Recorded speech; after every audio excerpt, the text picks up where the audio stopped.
의원님 질의해 주시기 바랍니다.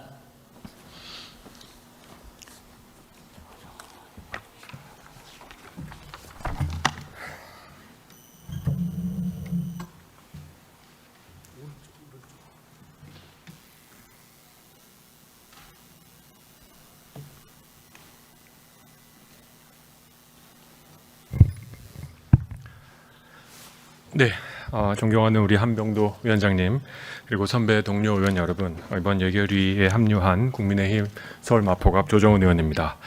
저는 이번 추경을 보면서 앞으로 5년 동안 이재명 정부에서 펼쳐질 일들의 어떻게 보면 중대한 징후라고 생각하고, 또 솔직히 말씀드리면 걱정을 하지 않을 수가 없습니다. 굉장히 큰 걱정이 되고, 또 이것을 어떻게 감당할지 우리 국가가 걱정이 많이 됩니다. 특히 제가 이야기로는 7월 4일까지 무조건 이 추경을 통과시키겠다고 민주당에서 하시는데, 결국 취임한 지 한 달 안에 취임 선물 주겠다라는 이재명 대통령의 굳은 의지의 표현인 것 같습니다. 결국 25만 원 현금을 살포하겠다, 당선 축하금을 주겠다라는 주장인데요. 과연 이게 합리적이고 우리 경제에 도움이 되는지 저는 굉장히 회의적입니다. 우리 기재부에서 나오신 분들 몇 가지 좀 질문하겠습니다. 아시다시피 30조 규모의 추경이고요. 그다음에 이 재원의 대부분은 빚을 낸 거죠. 맞죠? 차관님. 예. 국채 발행이 얼마죠? 19.8조입니다. 근데 국회 예산정책처에서 꼭 집어서 외평채 3조 감축도 솔직히 국채로 떼온 거니까 22.8조 맞죠? 외평채 감축도 국채 발행해서 메꾸는 거 아닙니까? 예산정책처 질문 틀렸습니까?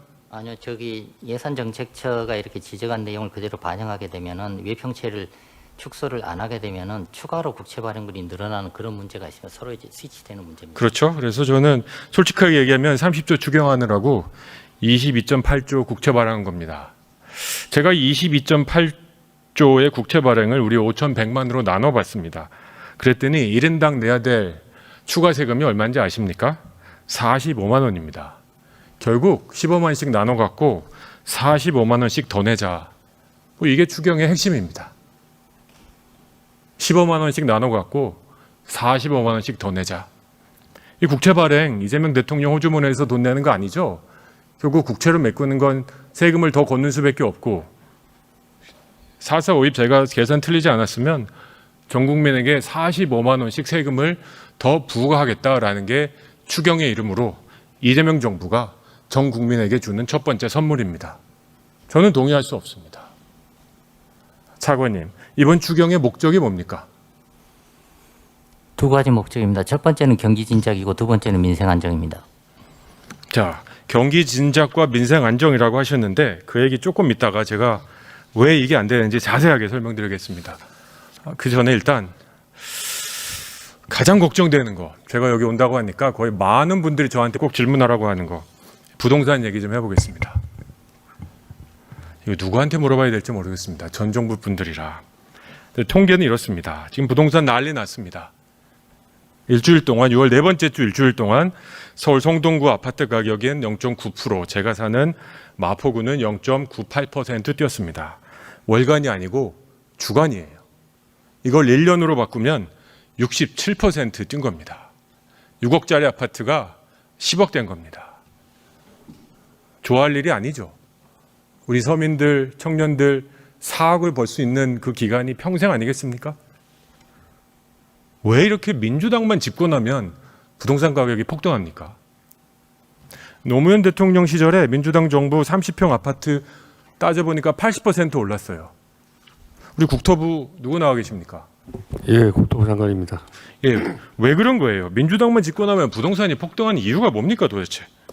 뭐 특정 정당하고 부동시장을 직접 관계하기는 어렵습니다만은 하여튼 사실이잖아요. 역사적으로 보면 민주당 정부 시절에 IMF 부동산 가격이 올라간 건 사실이죠. 예, 다른 상황이 있었습니다. 차관님, 제 질문하고 있습니다. 예, 제 질문하고 있어요. 예, 질문하셔서 답변을 드립니다. 민주당 정부 시절에 부동산 가격이 폭등한 건 사실이죠. 네, 그렇습니다. 예. 네, 그렇게 얘기하면 되지 뭘 그렇게 변명을 하시라고 그러세요? 자, 진보 정부마다 부동산을 폭등하고 있고 태어난 지 한 달도 안 된 정부 또 여전히 국민들이 그냥 폭등하는 부동산을 따라잡으려고 지금 다들 힘겨워하십니다. 근데 이거를 대책을 내는 게 지난주 아주 폭탄 대책을 내놓으셨죠. 6억 이상 대출 못 받게 하는 거. 자, 이거 한 가지만 물어볼게요. 국토부에서 대통령실하고 상의하셨어요? 관계부처 간의 협의를 거쳐서 자, 발표된 대통령실하고 상의하셨습니까? 상의향으로 알고 있습니다. 예. 근데 왜 대통령 대변인한 사람은 대통령실 정책이 아니라고 거짓말을 합니까? 소관부처가 아니, 임명된 지 금융위원회와 며칠이나 됐다고 벌써 거짓말을 하는 대통령실입니까? 상의하셨다 그랬죠. 그러면 그 대변인은 핫바지입니까? 아니면 거짓말한 겁니까? 분명히 상의하셨다 그러셨습니다. 관계부처 간의 협의를 했고요. 대통령실 동의한 겁니까? 반대하지 않았죠? 예, 그렇게 인지하고 있었던 것으로 알고 있습니다. 그러면 정책을 실패했다고 사과를 할 일이지. 우리 이건 금융의 정책이고 대통령실 모르는 일이다. 금융위 관계자 나왔습니까? 네, 금융위원장 나와 있습니다. 예, 위원장님. 예, 이거 어떻게 보십니까? 대통령실하고는 상관없는 내용입니까? 그 관계부처 협의하고 그 필요한 부분은 조율을 했고요. 그 대변인 그 발언과 관련해서는 대통령실에서 그 이후에 좀 정정하는 내용으로 기자단 공지를 한 걸로 알고 있습니다. 왜 이렇게 벌써부터 잘하는 거는 다 우리 거, 못하는 거는 나가는 공무원들한테 미안합니다. 말을 제가 사과합니다. 이렇게 다 변명식으로 하는 정부. 저는 이런 식의 정책 때문에 민주당이 집권만 하면 우리 국민들의 가장 많은 자산을 구성하고 있는 부동산 가격이 천정부지로 뛴다고 생각합니다. 아무리 제가 정치하기 전에 세계은행에 있으면서 수십 개 나라 정책 자문 해봤는데 일주일에 1%씩 부동산 가격이 올라간 나라는 본 적이 없습니다. 67%의 부동산 가격 인상. 노무현 정부 5년 동안 30평짜리 부동산이 80%나 뛰는 이 상황. 결국은 답은 저는 수요를 억제하는 게 아니라 공급을 늘리는 거라고 생각합니다. 제가 볼 때 6억 이상 주담대 금지하고 나면 그렇다고 15억 이상, 20억 이상 부동산 거래 금지할 건 아니잖아요. 그럼 국토부 차관님이신가요? 현직 국토부 장관입니다. 네, 장관님. 그러면 대출 받아서 못 사는 사람들 그 기회를 결국은 현금을 쌓아놓는 알짜 현금 부자 그리고 언론에서 얘기하는 일부 외국인들은 살 수 있죠. 이번 대책은 시장 관리 차원에서 살 수 있죠.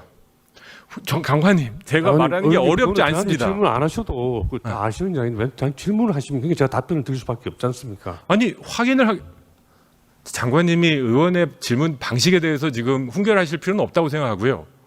자, 그러면요. 과연 이 정책이 무엇을 억제하고 어떤 시장을 새로 만들 것 같습니까? 젊은이들과 어떻게든지 인서울, 인강남 하고 싶은 국민들의 마음이 죄는 아니죠.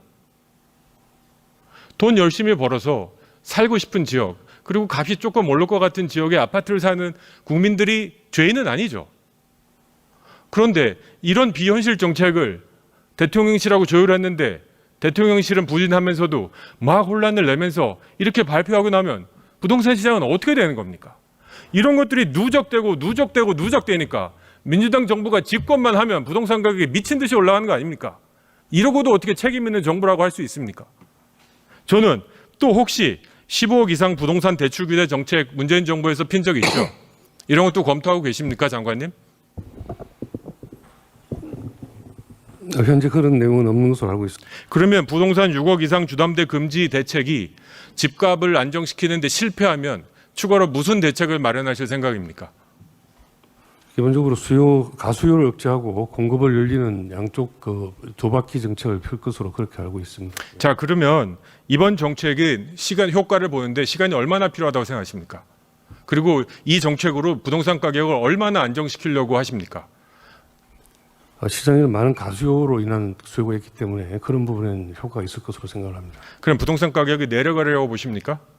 장기적으로는 수급 상황에 근거해서 결정. 장기적인 얘기한 거 아니잖아요. 지금 급하게 막 낸 거 아닙니까? 지금 부동산 가격이 시작하자마자 올라가니까 이거는 초단기 지금 공급을 확대하는데 시간이 걸리니까 수요를 막겠다. 지금 이런 정책 아닙니까? 솔직히. 네, 그렇습니다. 단기 정책과 중장기 그러니까 단기니까 정책을 두세 달 내에 부동산 가격 떨어집니까?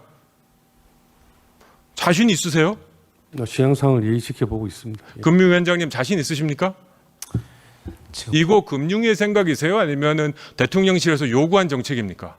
금융의 생각입니다. 지금 최근에 의원님 말씀 주신 대로 너무 빠르게 주택가격이 오르고 있고 가계부채도 5월, 6월 너무 빠릅니다. 그래서 좀 강한 조치가 필요하다고 생각을 했고요.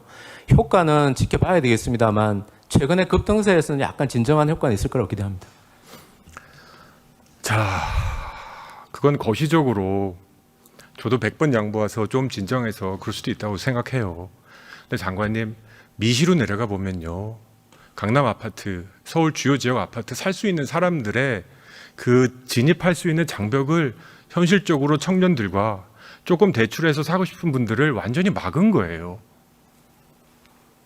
시장 자본, 시장 경제를 운영하고 주택도 상품이란 걸 부정하는 않은 이상 대한민국 어떤 상품이 누구는 돈 있어도 살 수 없고 누구는 돈 있으면 살 수 있다. 이런 상품이 어디 있습니까? 대출 규제라는 거 이게 함부로 하는 거 아니에요. 이것이 가져올 효과, 거시적으로 한두 달 새에 잠깐 집값 내려갈 수는 있겠지만 이 청년들 열심히 일해서 맞벌이해서 서울 주요 지역에 아파트 하나 사고 크게 바라지도 않아요. 어느 정도 자산 증식을 원하는 사람들에게 정말 절망감을 안겨준 거예요. 부모한테 증여받아서 상속받아서 현금 제어 있는 사람 지금 신났어요. 어떻게 이렇게 거칠고 이렇게 우리 사회를 가르는 정책을 함부로 하고 대통령실이라는 곳은 다 조율하고 다 아는 건데도 대변인 한 사람이 이거는 금융의 정책이지 대통령실 정책이 아니다. 발 빼고 앉았고 정말 시작해도 이렇게 무책임하게 시작할 수 있는 건지 전 너무나도 화가 납니다. 부동산 정책 함부로 건들지 마십시오. 실력 없으면 그냥 못하겠다고 하세요. 이렇게 말도 안 되는 문재인 정부에서 25번 했어요. 그 결과 다 아시죠? 대한민국처럼 이렇게 부동산 갖고 모든 국민이 씨름하고 대한민국처럼 부동산 때문에 이렇게 불로소득, 투기에 모든 국민이 매달리는 나라 제발 좀 만들지 마시고 민주당 이번만큼은 좀 제발 실력을 발휘해서 부동산 폭등을 좀 막아주십시오. 추경으로 잠깐 얘기하겠습니다. 기재부 아까 말씀하시는데 뭐 내용에 따라 19조 8천 또는 22조 8천 그래서 결국 45만 원 세금 더 걷어서 25만 원 나눠주는 거다라고 했는데요. 제가 나머지 10조는 도대체 어디서 빼왔나 봤더니 참 안타깝고 화가 나는 데서 빼오셨어요. 제가 어젠가요? 그젠가요? 교육위 상임위에서도 얘기했는데요. 이번 추경 10조 마련하시느라고 다른 여러 예산 부처에서 진짜로 많은 예산을 짜내셨어요. 가장 많이 예산이 삭감당한 부처가 어딘지 아십니까? 차관님? 교육부예요. 교육부 차관님 틀립니까 제가? 네, 외형적 규모로는 지방교육재정교부금 삭감으로 규모가 제일 큰 걸로 알고 있습니다. 네, 얼마 삭감됐습니까? 지방재정교부금 포함해서? 약 2조 원입니다. 넘죠. 정확하게 얘기하셔야죠. 얼마예요? 2조 얼마입니까? 2조 저희가 삭감 규모가 2조 6,569억 원입니다. 2조 6천억이면 반올림해서 3조지 그걸 어떻게 2조라 그러세요? 2조 6천억 원 10조 뽑아내는데 교육에서 뽑아내셨어요. 참 못할 짓이라고 생각해요. 그중에 제가 한 가지만 얘기 드릴게요. 그중에 한 1,000억 가까이를 우리 학생들, 대학생들 근로장학금용으로 만들어냈는데 거기서 빼셨어요. 그럼 2학기에 우리 대학생들 이제 근로장학생 할 근로장학금이 없어지는 거예요. 한 14만 명에게 줄 일자리가 없어져요. 근데 뭔지 아십니까 이게? 자 이제 너 일해서 벌 줄 돈 일자리는 없애는데 걱정하지 마. 아무 일도 안 해도 그냥 우리가 돈 줘. 15만 원, 20만 원 받을 거야. 그러니까 일해서 돈 받을 생각하지 말고 그냥 우리가 너 입에 넣어줄게. 뭐 이런 정신을 대학생들한테 가르쳐 주는 겁니까? 우리 기성세대, 우리 대학생들한테 이런 얘기해도 되는 겁니까? 근로장학금까지 탈탈 털어서 전국민 재난지원금 15만 원, 20만 원 주는 게 도덕적으로, 윤리적으로, 경제적으로, 교육적으로 정말 맞다고 생각하십니까, 여러분? 이건 아니라고 생각해요. 빚내서 45만 원씩 국민들한테 다 뺏어서 15만 원, 25만 원 나눠주면서 생색 내겠다고요? 게다가 대학생 근로장학금 1,000억까지 뺏어가지고 전 국민 재난지원금 나는데 쓰겠다고요? 그러면서 이 정부가 좋은 정부라고요? 저는 그렇게 생각하지 않습니다. 다시 한번 정말 일하는 사람, 성실히 일하는 사람이 더 대우받는 나라를 위해서 예산을 다시 한번 조정해 주시길 바랍니다. 이상으로 마치겠습니다.